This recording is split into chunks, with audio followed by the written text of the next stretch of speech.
stealing, woo, wheeling dealing, limousine riding, jet flying, son of a gun. Yeah! Kurt Angle, yeah! Why, Triple H? You son of a why? Tell me why. And Tony Khan, this is also on you. I am going to ruin wrestling. Just get over it.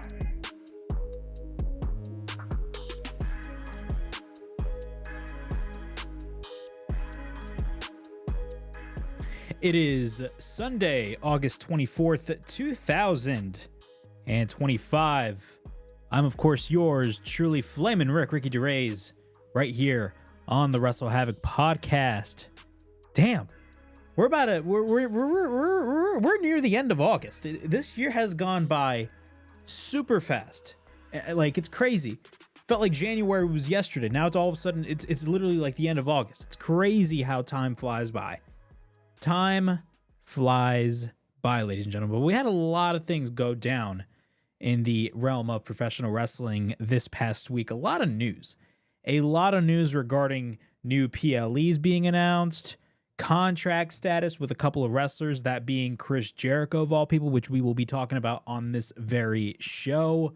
Peacock announces a new deal with WWE. WrestlePalooza has been announced. They're officially going head to head with All Out September 20th, I believe it is.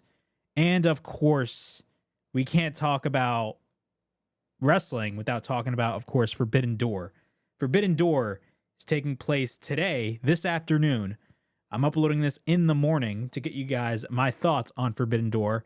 Forbidden Door is going to be a pretty fun show, man. It's going to be AEW at the O2 Arena, and they've passed 17,000 tickets, man. They from what it looks like, it's going to be the highest attended wrestling show at the O2, which I believe, from what it looks like, if my numbers are correct, is going to beat Money in the Bank 2 years ago, which also took place at the O2. So that is great news for AEW, but we will be talking about all this and much more right here on the WrestleHavoc podcast. It is, of course, Sunday, August 24th, 2025. Thank you guys so much for joining me right here on the WrestleHavoc channel. Also, if you guys are watching me on WNN platforms, whether or not it's the WNN Facebook page or WNN YouTube channel, I thank you guys so much for watching me right here on the WrestleHavoc podcast.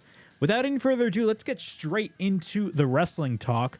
We're going to start off by talking about Chris Jericho. Chris Jericho has been in the news, and of course, Chris Jericho is, if you really want to take things into consideration, one of the founding fathers of AEW. If you really want to think about it, he was really the guy that essentially got AEW off the ground. Why do I say Chris Jericho? Well, when AEW started, of course, AEW was built off of the backs of guys like Cody Rhodes, Kenny Omega, the Young Bucks, and of course, Tony Khan and his father. They, of course, funded the company, and they are still funding the company to this day. But they needed that one guy that was recognizable amongst a lot of casual fans to really get eyeballs on the product. Because think about this, when AEW started, I mean, the only ounce of footage that they had was the original All In, which was, of course, if you really want to think about it, a precursor or the prototype version of AEW. That was what the original All In was. That took place in September of 2018. But in terms of Chris Jericho was the guy that essentially made people watch AEW in the beginning because you needed that recognizable face. And Chris Jericho has been with the promotion since the beginning, since 2019. But of course, things change as the years go by. And nowadays, a lot of AEW fans view Chris Jericho as somebody who is not really needed on the show. And if anything, the last, I should say, maybe 2 years of Chris Jericho was not really the best.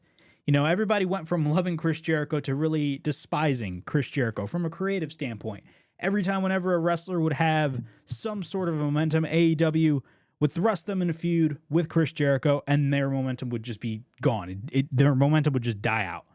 Well, Chris Jericho has been in the news, and he has been a major talking point amongst a lot of wrestling fans, and that's, of course, regarding his contract.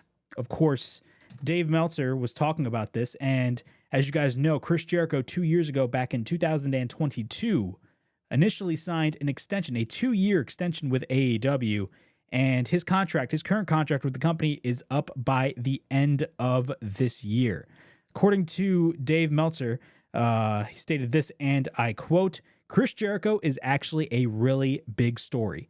His AEW contract is up at the end of the year or later in the year, and there has certainly been lots and lots of talk about WWE.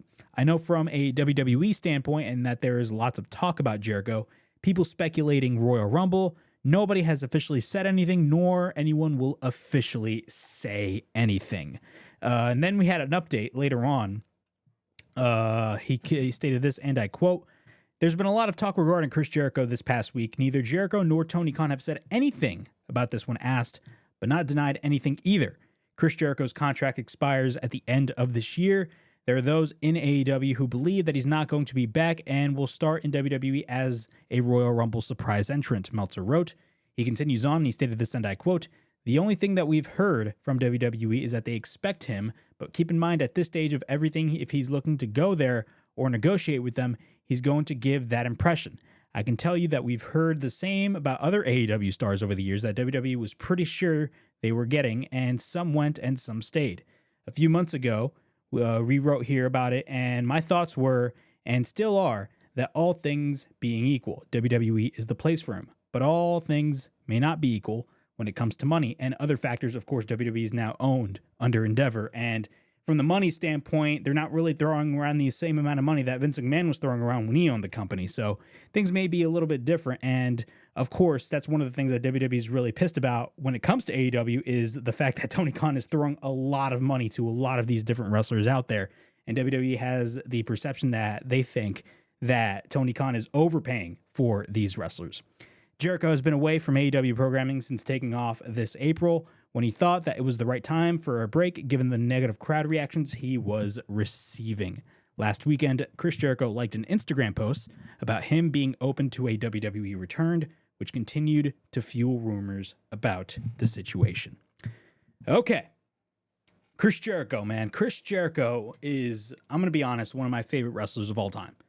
He's super charismatic. I always loved his in-ring work, dating back to the days of WCW. And of course, him coming into the WWE in '99. Of course, him being, of course, the first ever undisputed champion, beating The Rock and Stone Cold Steve Austin in the same night at Vengeance 2001. Well, Chris Jericho was always the master of reinvention. And that was one of the things that I really liked about Jericho, especially in his later years. Of course, dating back to when he came back to the WWE.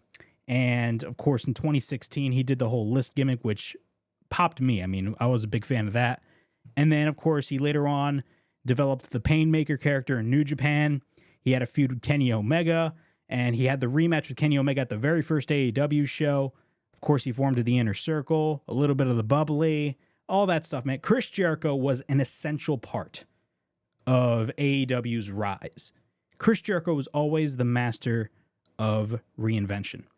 And in my opinion, when it comes to Chris Jericho's AEW run, I feel like a lot of people will look back at Chris Jericho's run as a success, at least in terms of the first few years. So I'm talking 2019 to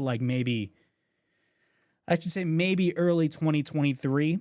I mean, around 2023, of course, the cracks were starting to show, but Chris Jericho still had great matches. I mean, he had a great match with Will Ospreay at All In at Wembley Stadium. But he had a terrible match with Adam Cole that same year, a couple of months before All In, which was at Double or Nothing. And it had Sabu, as I believe it was, the special enforcer. It was not a really good match. But, the cracks were really starting to show about a lot of the fans' perception of Chris Jericho during that period of time. And then, of course, he formed the Learning Tree.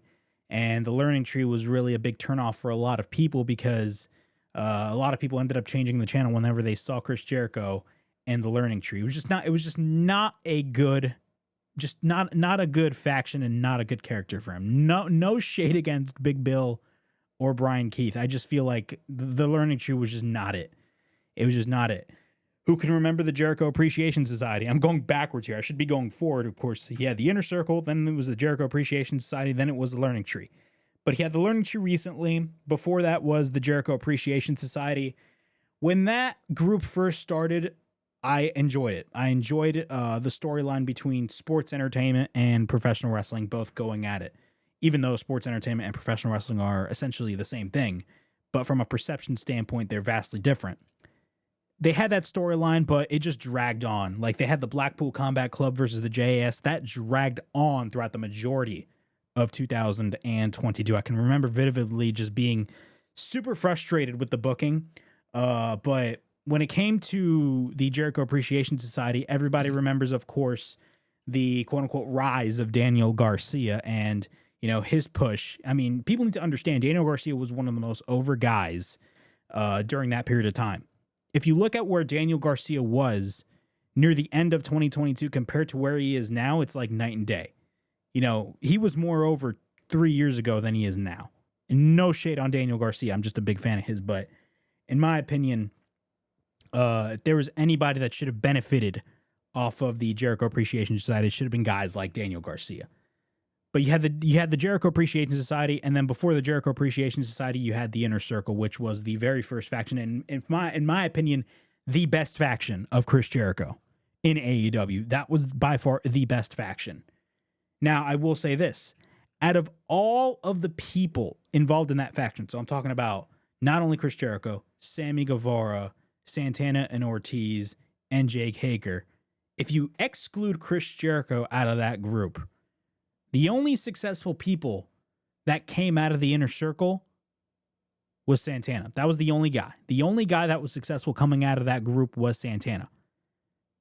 But unfortunately, it was not in AEW. So if you really think about it, all of the members of the Inner Circle really, even though it brought them to light on a national level, on national television, in the long run, it just didn't really do anything for them. Look at guys like Sammy Guevara. I'm a fan of Sammy Guevara, by the way. I'm going to ask you this. Has Sammy Guevara, I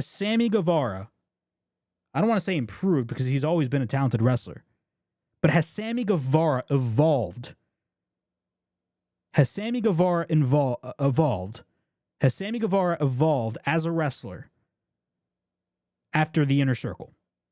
The answer is no. Yes, he became a multi-time TNT champion. Remember when they had that babyface run initially with Sammy Guevara as the TNT champion and people booed the hell out of Sammy Guevara? People booed the hell out of Sammy Guevara because they just didn't buy Sammy Guevara as a babyface. They just didn't buy him as a babyface. They didn't.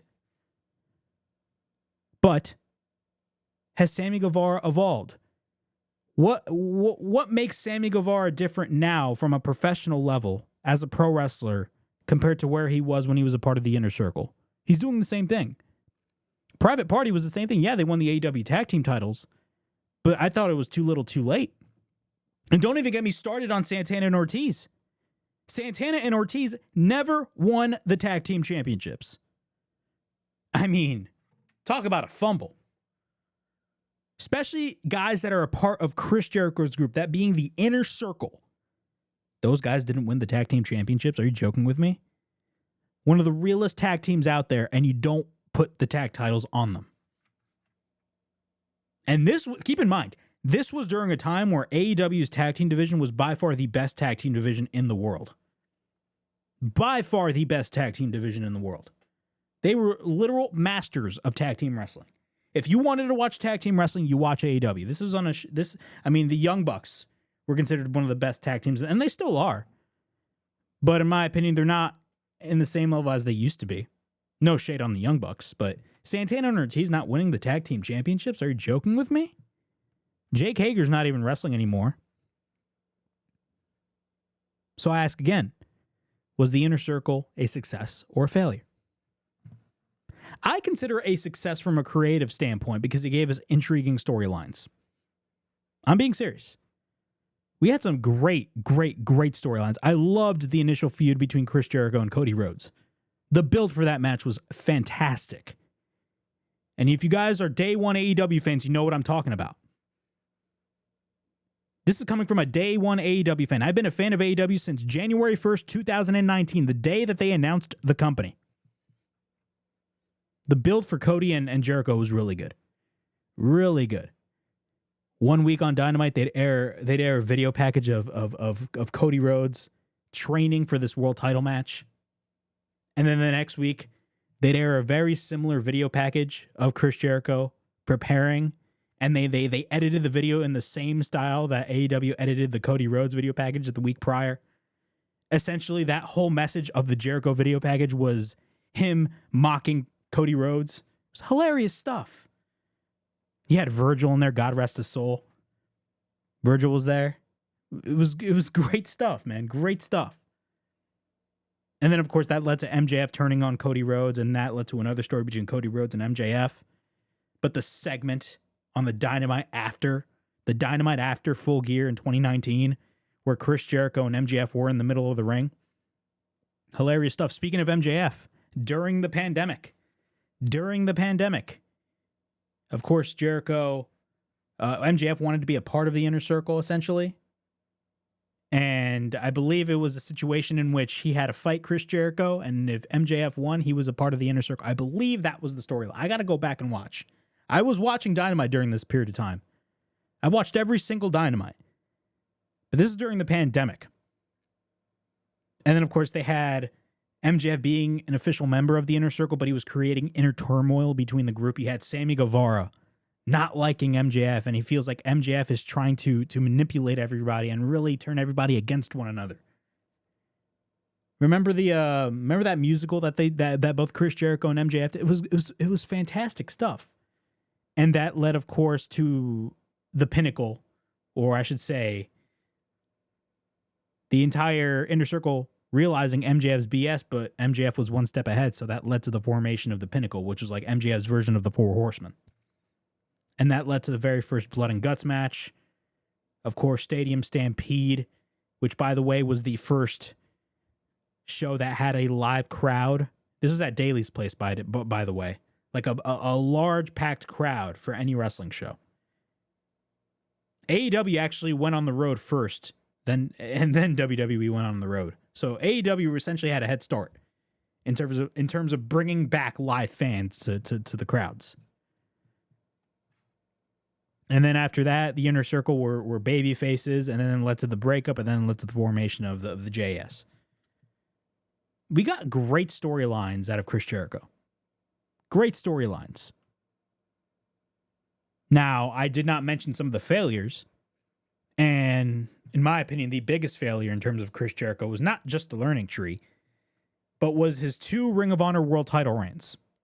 His 2 Ring of Honor world title reigns. Now, why did AEW put the Ring of Honor World Championship on Chris Jericho not once but twice? Why did he do that? Well, Tony Khan purchased Ring of Honor back in 2022 after Ring of Honor released all of its wrestlers at the end of 2021. So Ring of Honor was essentially dead. It was essentially dead. Tony Khan purchased the assets, and he had another brand. Well, he wanted to relaunch Ring of Honor, and he's still running Ring of Honor to this day. But Ring of Honor now is a shell of its former self. It's not what Ring of Honor was 10 years ago, 15 years ago, 20 years ago. Not even close. Ring of Honor nowadays is another AEW show. It's essentially AEW's unofficial developmental, but with a lot of crossover. And crossover that just doesn't make any sense. What AEW should have done with Ring of Honor was really realistically make it their NXT. Their NXT. Their black and gold NXT. They needed to market Ring of Honor like that. But if you really think about it, it's hard to market Ring of Honor when Ring of Honor, its whole the whole vision of Ring of Honor is all about giving you the best professional wrestling in the world. But isn't that the vision of AEW? So again, what is the difference? Ring of Honor ended up being a shell of its former self. Even though Ring of Honor is still a thing, I'm surprised it's a shell of its former self. But Tony Khan purchased Ring of Honor, and he wanted to get a television deal with Ring of Honor. And he wanted to do something, he wanted to do a similar thing that he did in the beginning of AEW, and that was putting the World Championship on Chris Jericho. If you guys don't know, one of the reasons, and if you really think about it, the main reason as to why Chris Jericho became the first AEW World Champion is because he needed to get eyeballs on the product, and it was the right move to make.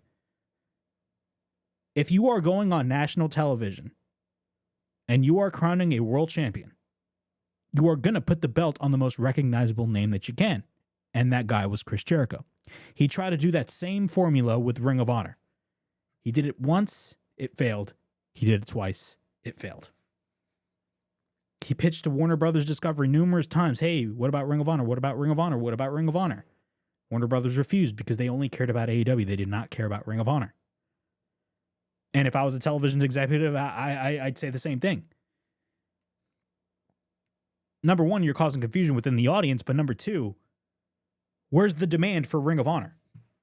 I asked this question even today. Where is the demand for Ring of Honor? There is no demand for Ring of Honor. There just isn't. There isn't. Tony put the belt on Chris Jericho because he thought putting the belt on Chris Jericho could land him a television deal with Ring of Honor. That wasn't the case. None of these television outlets wanted Ring of Honor. Apparently, the story goes is that the CW actually approached Tony Khan for a possible deal to maybe air an AEW show or a Ring of Honor show, but Tony refused because he was loyal to Warner Brothers Discovery. That can be good on Tony Khan's end, but at the same time, who is the CW in bed with now? WWE. And they're probably going to be in bed soon with TNA if the reports are true. So Tony may be scratching his head. But Chris Jericho as the Ring of Honor World Champion failed. It failed. But in terms of the bright spots of Chris Jericho, I mean, we had great storylines with Chris Jericho. Chris Jericho got to do a lot of things in AEW that were good. Some people viewed some of the things bad as well in terms of his booking, especially in the later years, primarily this past year. But if I were to really, I don't want to necessarily say great, but really give an exact opinion about Chris Jericho and AEW is honestly, I mean, Chris Jericho and AEW, he was a pioneer in what built AEW. He was one of the pioneers that built the company. One of the pioneers that built the company. People always say without Cody, the Bucks, Tony, there is no AEW. And I agree. But I could say the same thing about Chris Jericho. Without Chris Jericho, there is no AEW. And ironically, that is what Chris Jericho pointed out in the beginning of AEW, which made Chris Jericho as a character so intriguing. Remember, he was always like, oh, I demand a thank you. I demand a thank you. Remember a little bit of the bubbly? Remember when that went viral on social media? A little bit of the bubbly. Remember when that went viral on social media? That was hilarious. The memes of a little bit of the bubbly were hilarious. It got so viral to the point where Chris Jericho was selling his own champagne, calling it bubbly. Fantastic stuff. Chris Jericho is always entertaining, even now in my eyes. But in terms of all of this contract talk with Chris Jericho, there's rumors of him possibly returning to WWE. What are my thoughts on it? What are my thoughts? I don't mind where Jericho ends up. If he wants to stay with AEW, let him stay. Or if he wants to stay with AEW, he can stay. But I have to ask you this. If Chris Jericho stays with AEW, what is there left for Jericho to do? There's really nothing else for Chris Jericho to do. He's done everything that he's needed to do in AEW. What is there left for Chris Jericho to do? Because he's not going to win another championship. He's in his 50s, man. He's in his 50s. And he's not getting any younger. That's no shade on Chris Jericho. But still.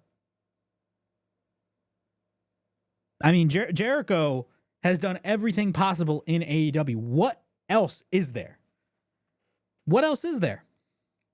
There's nothing else. There's nothing there besides putting on banger matches. And speaking of banger matches, I will forever say this. 2022, from an in-ring standpoint, Chris Jericho was phenomenal.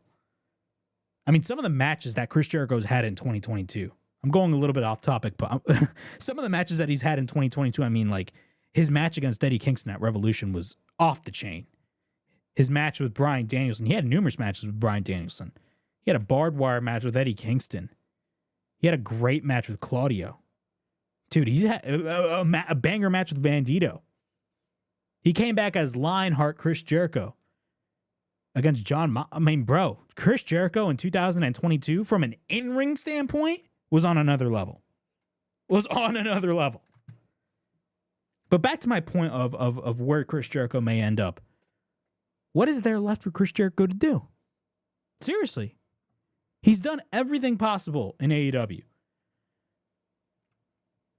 Some people say he hasn't put over some talent. He's made talent look good. You can say that, but at the same time, he hasn't really put over a lot of guys. But Chris Jericho has done everything possible in AEW. What is there left for him to do? If he were to stay with AEW, maybe he could be like a supporting cast member.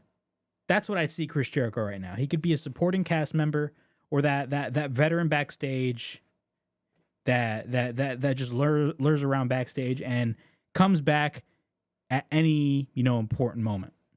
That's how I view Chris Jericho, if he were to stay with AEW. Meanwhile, you look at the WWE pool, and the roster is just absolutely stacked. Now, I don't think, if he ends up returning to the WWE, which, in my opinion, I definitely see happening, I don't see him returning on a full-time basis. I don't. Why do I say he's not going to return on a full-time basis? Well, he's not going to return on a full-time basis because he has other projects. I mean, wrestling is not all what Chris Jericho does. People need to understand. Chris Jericho, Chris Jericho's also a musician. He has his band Fozzy. He tours with Fozzy. He does a lot of other things. If he were to return to WWE, I'd only see it on a part-time basis. But you know what? That's best. That's the best thing for Chris Jericho, in my opinion. A part-time schedule for Chris Jericho. But at the end of the day, I'm not Chris Jericho. I don't know what he wants for his career. The only person that knows what he wants for his career is Chris Jericho. That's it. That's all he knows. It's all Chris Jericho. But if you look at the WWE pool, you got Cody Rhodes there. You got CM Punk there. I mean, you got a crazy pool of talent over there. I mean, the talent pool is insane. He can feud with guys like Cody. He can feud with guys like CM Punk. He could feud with guys like Drew McIntyre. He can feud with guys like Sami Zayn. Just off the top of my head. But the two most intriguing feuds that I would love to see Chris Jericho, if he were to return to the WWE, is Cody Rhodes and CM Punk. Why do I say Cody Rhodes and CM Punk? Well, those were two guys that Chris Jericho has worked with in the past, especially in the last couple of years. It'd be great to rekindle those rivalries. I would love to see Chris Jericho rekindle his feud with Cody Rhodes. I'd love to see that. It'd be very intriguing and interesting.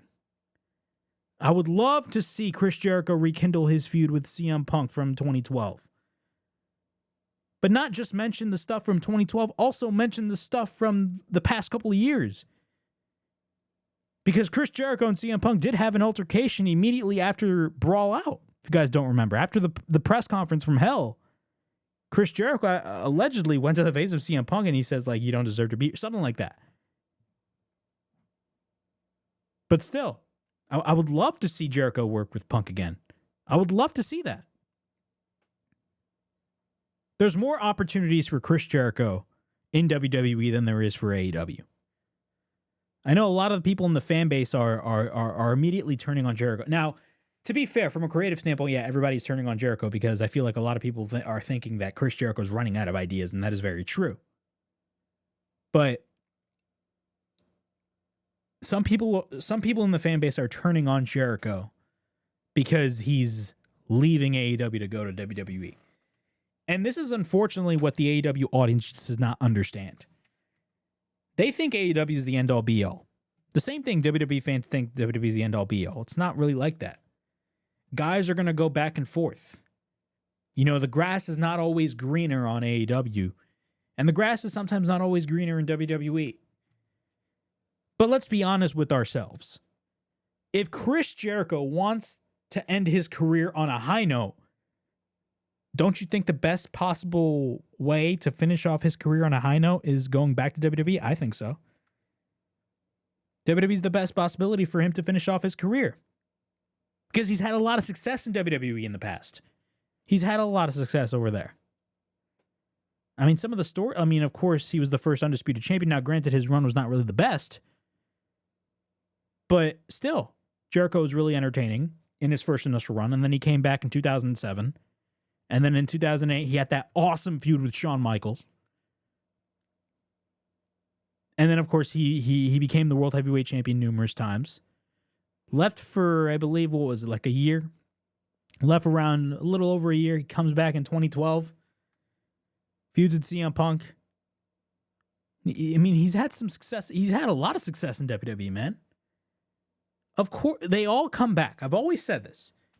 Guys, especially major names. I'm talking about the Chris Jerichos, the Adam Copelands of the world, the Bryan Danielsons of the world. They always come back. It's always a thing. They always come back, whether or not you are on good terms or on bad terms. They always find a way to come back to WWE. That's just how the business works. I think Chris Jericho returning to WWE is an inevitability. I don't think it's really a debate. I'd be shocked if he re-signs with AEW. I'd be fine with it. I'd have no problem with it. Because it shows the loyalty that Chris Jericho has with Tony Khan. But still, Chris Jericho going to WWE, don't count that out at the realm of possibilities. Don't count that out. Don't count that out. I'm being serious. Don't count that out. Jericho has done everything that he's needed to do in AEW. End of story. He's done everything that he has needed to do in AEW. Also, if he leaves AEW, think about this. If Jericho left AEW, let's say maybe 2 or 3 years ago, if he left in 2022, that would be a major blow to AEW. But him leaving now does not affect AEW in the way that it would have probably affected AEW if he hadn't re-signed back in 2022.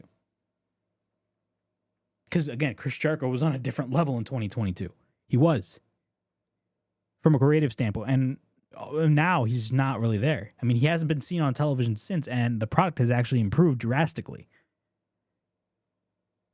But what is the point that I'm trying to make? Chris Jericho leaving AEW will not affect AEW as it would have a couple of years ago if he had left.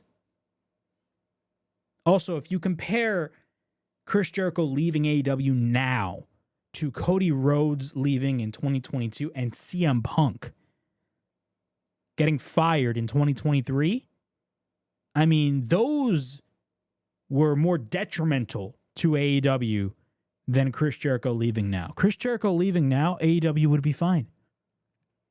AEW would be fine if Chris Jericho left now. Because again, they always find a way to come back. I do believe one of these days Bryan Danielson will come back. Maybe for a Hall of Fame induction. Because, I mean, he's done wrestling from what it looks like at the moment. He's done wrestling at the moment. But, I mean, Adam Copeland, I mean, maybe he can come back. I see maybe Christian Cage could come back one day. I mean, is Christian even in the WWE Hall of Fame? I don't think so. No, he's not. He's not in. Edge is in the Hall of Fame, but Christian is not. Chris Jericho is not in the Hall of Fame. Don't count out a possible Hall of Fame induction. Chris Jericho's not in the WWE Hall of Fame. He deserves to be a part of the WWE Hall of Fame because he's had a lot of success in WWE. And he's been influential in making the wrestling business better by helping form AEW. And he was one of the most influential parts of why AEW became a success in the beginning. But Chris Jericho leaving now is not going to affect him in a way that it would have affected it. Chris Jericho leaving now is not as bad as it would have been if Chris Jericho had left a couple of years prior. Because if he had left, because imagine this. Moxley's first AEW contract and Chris Jericho's first AEW contract both, I believe, ended around that same time. And correct me if I'm wrong, Jon Moxley was the interim AEW champion, and he was a free agent.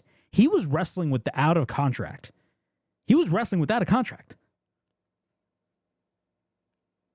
Chris Jericho and Jon Moxley re-signed around the same time.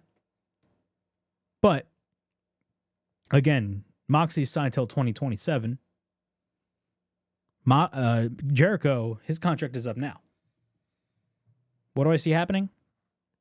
I see Chris Jericho leaving AEW and going to WWE. I think it's time.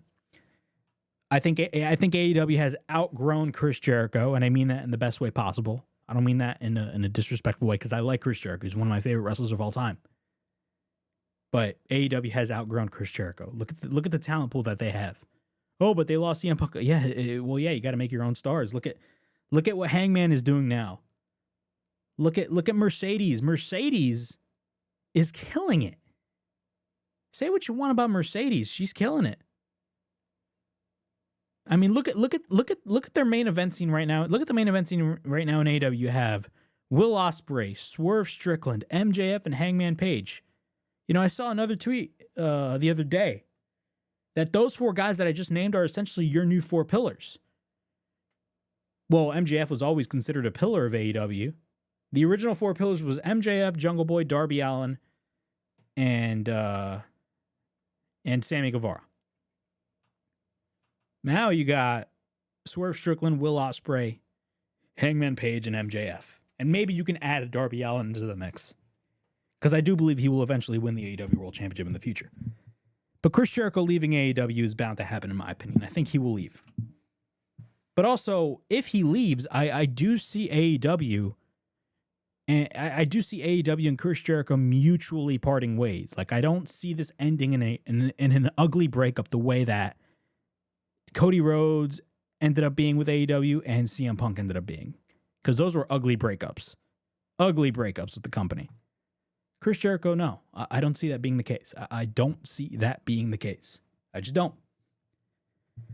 I think AEW will thank Chris Jericho, in my opinion. I may be totally wrong. I feel like AEW will thank Chris Jericho if he ever makes one last appearance on AEW television in the future, in these last couple of months. I do see AEW thanking Chris Jericho for his contributions to the promotion. I do see that. It's all about being professional. But I do see Chris Jericho leaving AEW and returning to WWE next year. That's what I see happening. Those are my thoughts on Chris Jericho.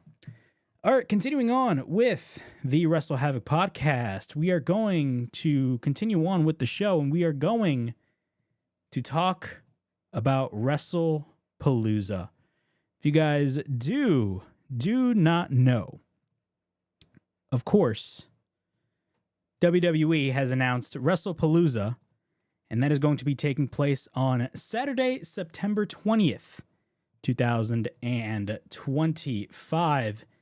And what's interesting about this is that, number one, this PLE is going to be taking place head-to-head with AEW All Out. This pay-per-view is taking place head-to-head against AEW All Out, which ironically is taking place also on Saturday, September 20th. This is the first time ever that a WWE PLE, a main roster PLE, because most of the times that WWE would go head-to-head with an AEW pay-per-view, it would be, most of the times they would go head-to-head, it'd mostly be NXT PLEs. Nope. They are doing a main roster pay-per-view for WrestlePalooza. Now, we originally did not know what name of the show was going to be called. Some people were speculating it was going to be Bad Blood. Some people were even speculating it was going to be Over the Limit. But once I heard the rumor of WrestlePalooza, I was like, oh yeah, they're going to do WrestlePalooza in the most funniest way possible. Why WrestlePalooza is so funny to me? WrestlePalooza is so funny to me because that was the name of a former ECW pay-per-view. ECW has had a track record of great pay-per-view names. You know, they had Guilty as Charged, CyberSlam, Massacre on 34th Street, Heat Wave. They had phenomenal pay-per-view names, but WrestlePalooza was one of those names that was really intriguing. That was a cool name for me. ECW has always had fantastic pay-per-view names. They had November to Remember, Remember December to Dismember? We don't talk about that pay-per-view. One of the worst WWE pay-per-views of all time, ECW December to Dismember. But they announced WrestlePalooza, and the funny thing about this is that I feel like they intentionally named this pay-per-view WrestlePalooza to go head-to-head with AEW because they know how big of an ECW fan Tony Khan is. A lot of people accuse Tony Khan, oh, you're a mark, you're a mark, you're a mark. And who cares? I'd rather have a mark running a wrestling promotion than anybody else. But ironically, WWE is putting this pay-per-view head-to-head against AEW All Out. I'm not shocked. I'm not shocked. And what's even more interesting is that this PLE is going to be the first PLE, and WWE's not going to wait till 2026. This is going to be the first PLE that is going to be taking place on ESPN. This was announced on Thursday. I'm reading this from F4W Online. Announced Thursday, ESPN will take over as the domestic home for WWE's PLEs, starting with September's freshly announced WrestlePalooza instead of April's WrestleMania 42. That had been the contractual plan. Brian Alvarez has stated that he was believed that WWE honored the commitment of the PLEs to the NBC-owned streaming service with the additional night of WrestleMania and the additional night of SummerSlam, and then this year's Evolution. Now we know why WWE added those events head-to-head against AEW. According to The Hollywood Reporter, ESPN did not buy out the 7 months. Rather, a deal was brokered first between WWE and Peacock, and then it was brought to ESPN. ESPN is launching their new streaming service on Thursday with this news. Of course, that is the new ESPN direct-to-consumer streaming service, and it will be a big part of their launch day and WWE a key part of the early success of the service. The outlet reported that WWE personnel is currently in Indianapolis, Indiana, where WrestlePalooza will take place to mark the occasion on Thursday. So what does Peacock get out of this? The outlet reported that the deal that they and WWE will include a new quote-unquote main roster WWE programming to stream on the NBCU digital platform. Details of that programming are expected to be announced soon. WWE's final PLE on Peacock will be next weekend's Clash in Paris, October's Crown Jewel, and November's Survivor Series will air on ESPN. At this point, NXT PLEs will continue to air on Peacock through March of 2026, with WWE moving their PLEs to ESPN. The NXT special events do not have an announced home after that date. The future of the WWE archives currently on Peacock is also unknown after 2026. Now, what's crazy about this is that everybody is talking about what happens to the WWE archives. If you guys don't know, and this was not really something that was really heavily promoted, it just kind of came on out of nowhere. If you guys don't know, there's a YouTube channel right now on YouTube called WWE Vault. That is a WWE operated YouTube channel that shows a lot of classic matches, old documentaries, primarily from their home video vault.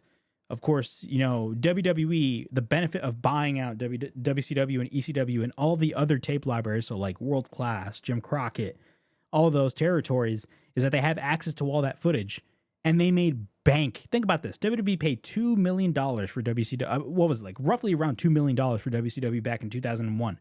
And they made triple the amount of revenue off of just the WCW tape library just by releasing WCW DVDs, WCW compilation DVDs, documentaries involving WCW footage. It was crazy. It was a great investment on their end. But, of course, right now we have the WWE Vault channel, and it was not really something that was really heavily promoted. They also opened up a new WCW Vault channel, and I definitely assume that we're going to be getting an ECW Vault channel in the future. But the WWE Vault channel, if you guys haven't checked out the WWE Vault channel, it is awesome. Fantastic stuff. Check out the WWE Vault channel. But eventually, I do believe they're going to start taking content out of the WWE Vault, or possibly start charging you for the WWE Vault. Maybe have a paid tier on the WWE Vault. But when this ESPN deal was first announced, everybody was concerned because everybody was like, okay, so what happens to the tape library? What happens to the tape library? From what it looks like, WWE is going to sell off the tape library to another platform. And the rumor I heard was possibly maybe ESPN Plus. You subscribe to ESPN Plus and you get the entire WWE tape library. That's what I heard. That's one rumor I heard. I don't know if that's true or not, but we're going to have to wait and see. We're going to have to wait and see. But right after that, WWE and Peacock announced a new multi-year partnership to exclusively stream Saturday Night's Main Event. So if you guys don't know, it was reported recently that Saturday Night's Main Event, ever since bringing back Saturday Night's Main Event this past December, it was simulcast on NBC and Peacock. That was what it was. It was simulcasted on NBC and Peacock. But now, from what it looks like, Saturday Night's Main Event is no longer going to be airing on NBC. Now, I'm going to say why this is a good thing. Number one, yes, NBC is a big platform and it's network television. But the biggest problem with Saturday Night's Main Event, especially if you were watching it from the NBC side, and realistically, it was not really only watching it from the NBC side of things. If you were watching it on Peacock, you dealt with the same problem. If you watched Saturday Night's Main Event as it was airing live on either NBC or Peacock, the amount of commercials that were on NBC were ridiculous. Like, I've never seen so many commercial breaks in my life when I was watching any wrestling show until I watched Saturday Night's Main Event. And this is crazy. This is on network TV. And we just came off SmackDown being off.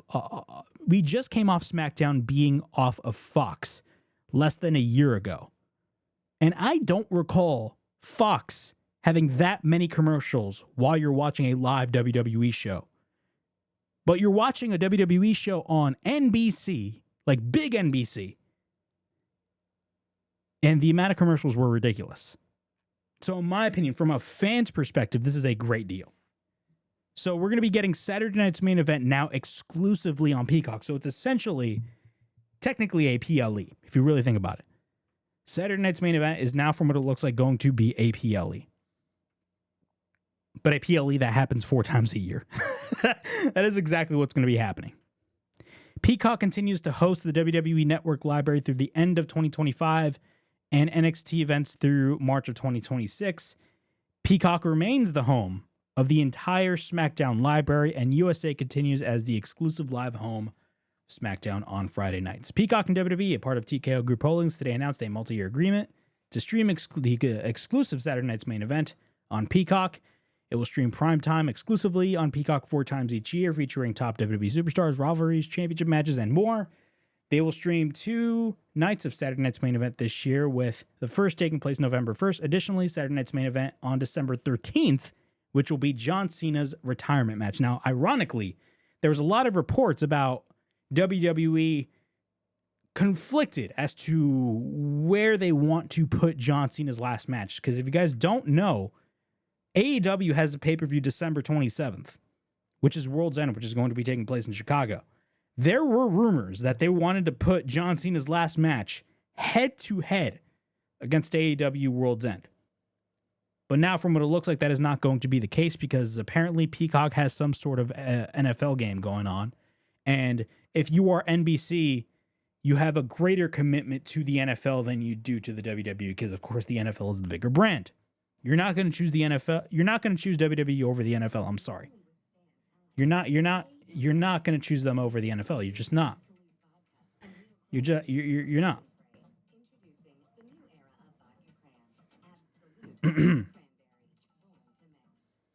I don't even know what the hell was that. Whatever. But these ads just randomly pop up on me. But yeah, I mean, like, in terms of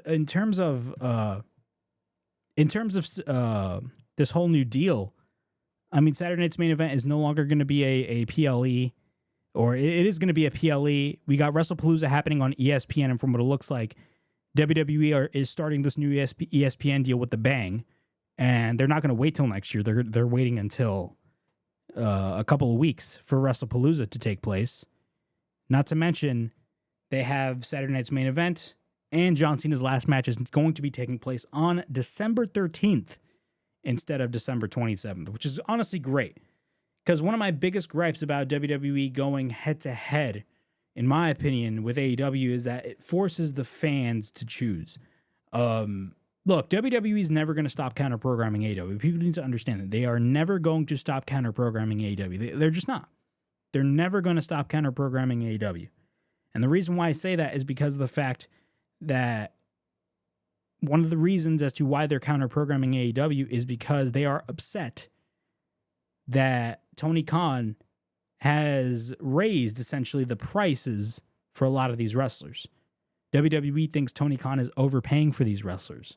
Meanwhile, WWE is making 10 times more the amount of money that AEW is making, and they're not willing to spend top dollar for a lot of these talents. You know what I'm saying?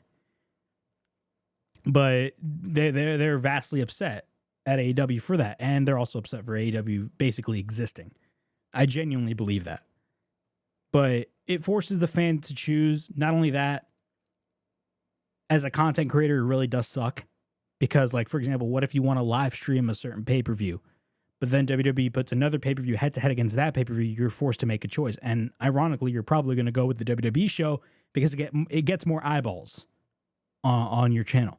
It does. WWE content for my channel gets more views than any AEW content that I would produce. Ironically, though, my highest viewed video on this channel was an AEW video, but that's besides the point. That's besides the point. In terms of my live streams, I mean, they're good about it. But yeah, WrestlePalooza is taking place Saturday, September 20th, and it's going to be going head-to-head against AEW All Out. All right, finishing off with the WrestleHavoc podcast, we're going to talk about Forbidden Door. Forbidden Door, ironically, is taking place in a couple of hours. It's taking place in a couple of hours, and it's going to be taking place at the O2 Arena. And honestly, man, I'm very excited for this show. Now, I will say this. In terms of the concept of Forbidden Door, I feel like the concept of Forbidden Door has really died down a lot, especially since last year. It's not as special as it was maybe 2 years ago. Because, number one, New Japan is in a much different position than they were a couple of years ago. A lot of people are saying that follow New Japan are saying that, like, New Japan from a product standpoint is just right now in a down period. Like, they recently just did a G1 and they didn't really sell a lot of tickets. That's from what I heard. And ironically, the winner of that G1 was an AEW wrestler, and that winner was, of course, my boy Konosuke Takeshita. But let's run through the card for Forbidden Door. My opinion, man, this card looks really good. Now, I will say, personally, I would have done Zack Sabre Jr. versus Will Ospreay. If there was any perfect match that you could have booked for Forbidden Door, it would have been Zack Sabre Jr. versus Will Ospreay. If you guys haven't seen any of their if you guys have seen any of their matches, these guys put on a clinic. Like, if you want to watch classy professional wrestling, but like beautifully crafted professional wrestling, you watch a Zack Sabre Jr. versus Will Ospreay. Like, bro, they will blow you away. But of course, we hear stories about Will Ospreay's injury.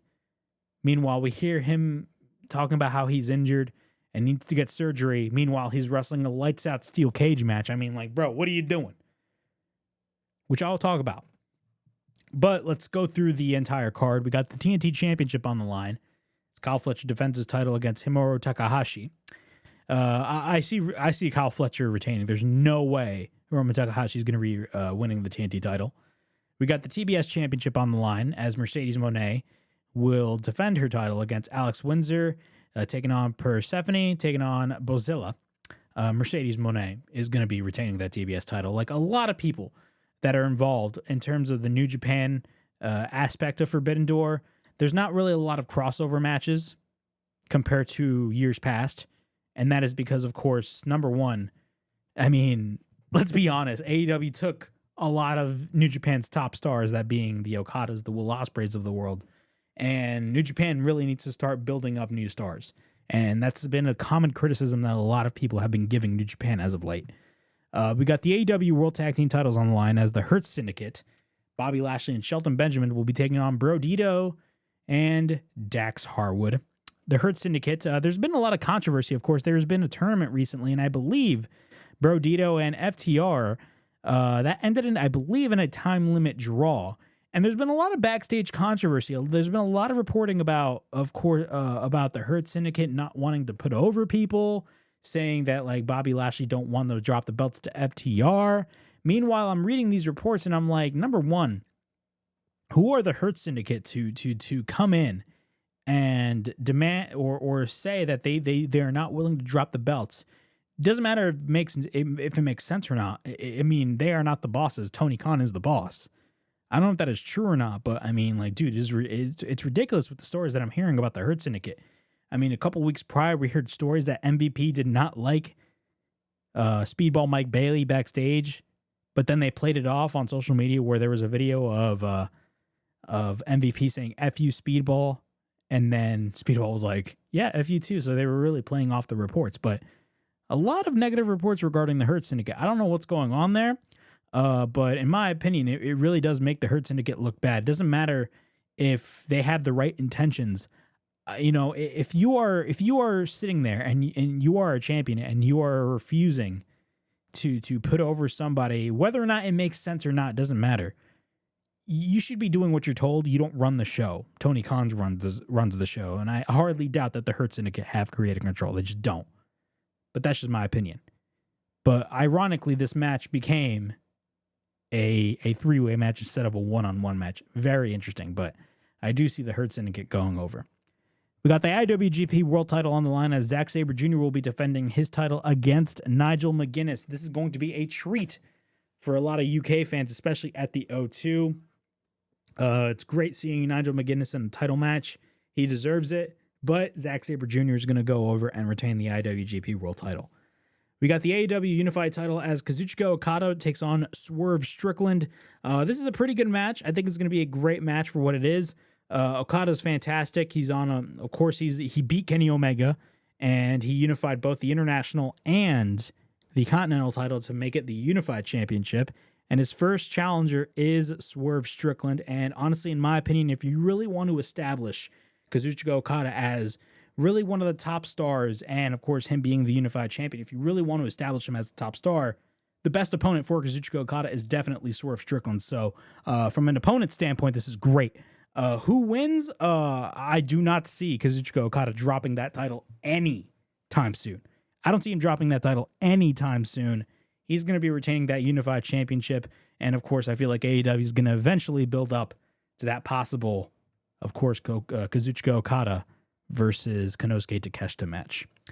AEW Women's World Championship on the line as Timeless Toni Storm Luther takes on Athena. Athena is cashing in her contract that she won at the Casino Gauntlet at All In. And a lot of people are very conflicted when it comes to this match because, number one, both MJF and Athena both won their respective Casino Gauntlet matches.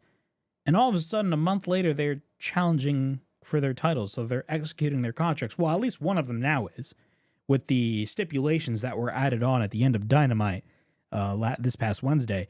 But in terms of Athena, or in terms of both MJF and Athena, before we got the stipulations, I was always like, one person at least has to win. Because if both MJF and Athena lose, then it's gonna make the contracts relatively useless. You know what I'm saying? So really, what was the point of the Casino Gauntlet? I do believe Athena will actually go over in this match. I'm being serious. Because if MJF is not going to execute his contract, somebody has to successfully execute their contract, and that has to be Athena. You're not going to have you're not going to waste, a possible fantastic title run by not having Athena win. Like, I love Toni Storm. She's had a great run as the AEW Women's Champion, but I think Athena's time is now, and I think Athena will go over and win the AEW Women's title. This is going to be a great match, a banger match. I'm telling you that right now. This match is going to be fantastic. One of the best women's matches of the year. But Athena is going to go over. I know a lot of people are betting their money on Toni Storm. No, it's going to be Athena. I see Athena going over. Adam Copeland and Christian Cage taking on the Matriarchy. Killswitch and Kip Sabian. Yes, Killswitch. Luchasaurus. He made his return this past Wednesday in Glasgow on Dynamite. Great moment.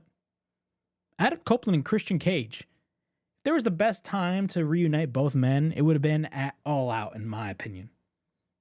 Considering you're going head-to-head against WWE, it would have made sense. But no, They didn't hesitate. And you know what? It's fine. Number one, I love the dynamic between Adam Copeland and Christian Cage. Of course, they were former tag team partners as Edge and Christian back in the Attitude Era. They've always had great chemistry. But I like this chemistry in particular because Christian Cage is still acting like the Christian Cage you knew for like the past 3 years. Like, he's still acting like a prick. Meanwhile, Adam Copeland is still Adam Copeland. So it creates that love-hate dynamic, which I really like. And it's very interesting. I'm very interested to see both of these men finally reunite as a tag team, taking on Kip Sabian and, of course, Killswitch. Nick Wayne is out, and, of course, he brought back Killswitch. Great seeing Luchasaurus back, by the way, and possibly, if you guys watched Dynamite this past Wednesday, they aired a video package of, like, somebody, you know, trying to revive Luchasaurus, and a lot of people are speculating that that's possibly Jack Perry, so who's to say maybe Jack Perry could possibly return at Forbidden Door? We're going to have to wait and see. But I'm very interested to see what goes down. But in my opinion, I definitely do see Adam Copeland and Christian Cage can win because they have to. I mean, it's their first match back together in how many years? It's been a while. And you're going to have them lose. It just doesn't make any sense. Especially, you know, I mean, it's at the freaking O2 Arena.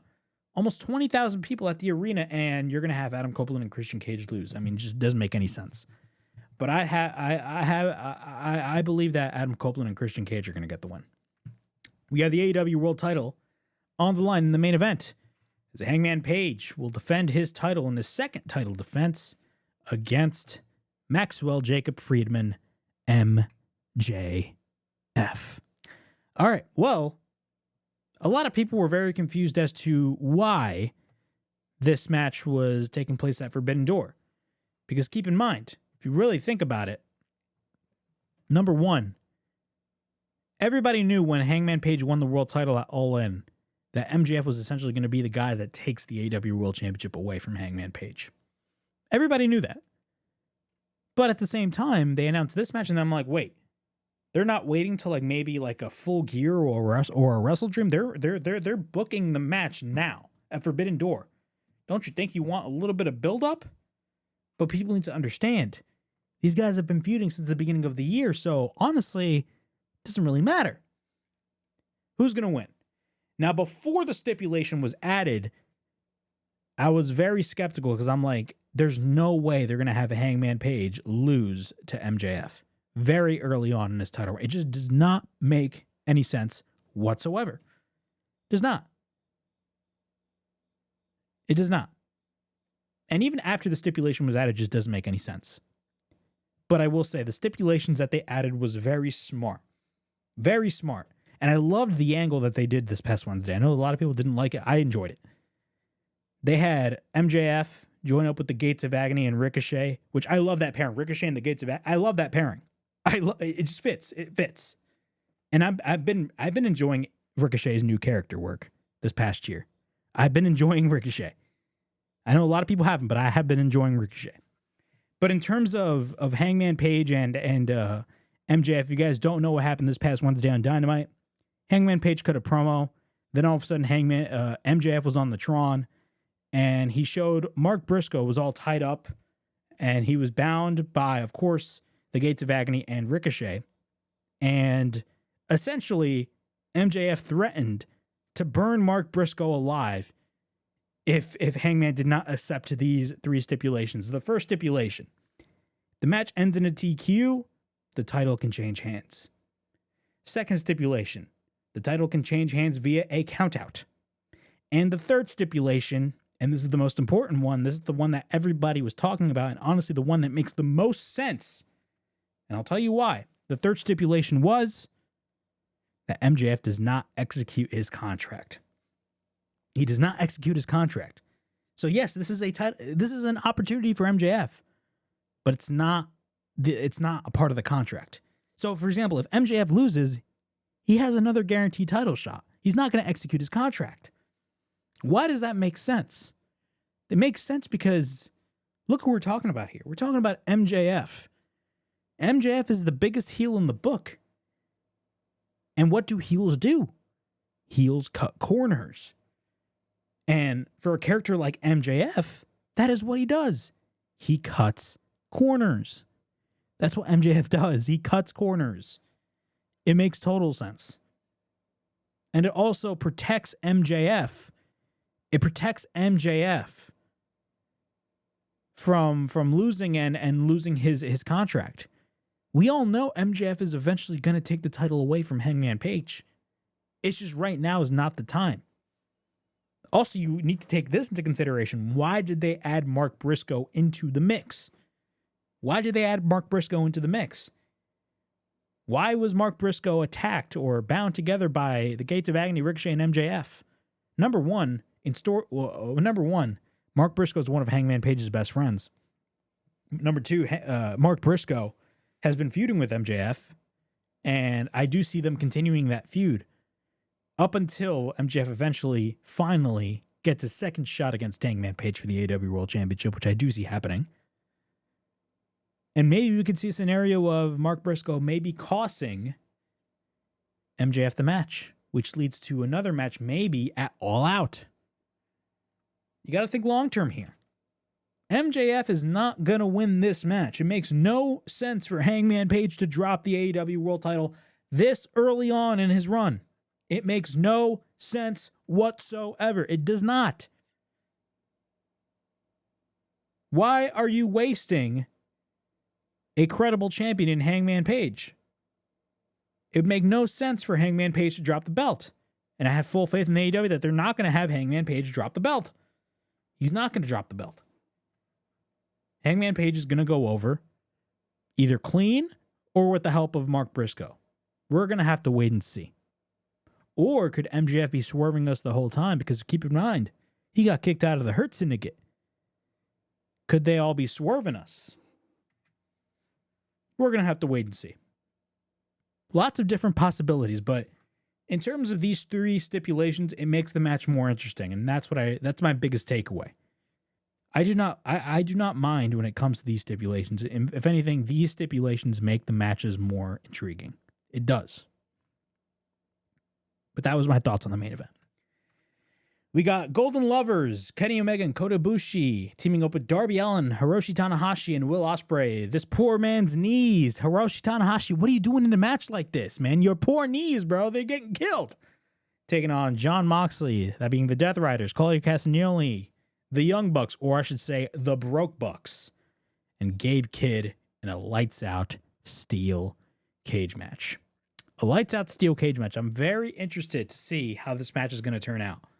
Very recently, and I was listening to Solid Monster on TNT with JD from New York, and he brought up an interesting point.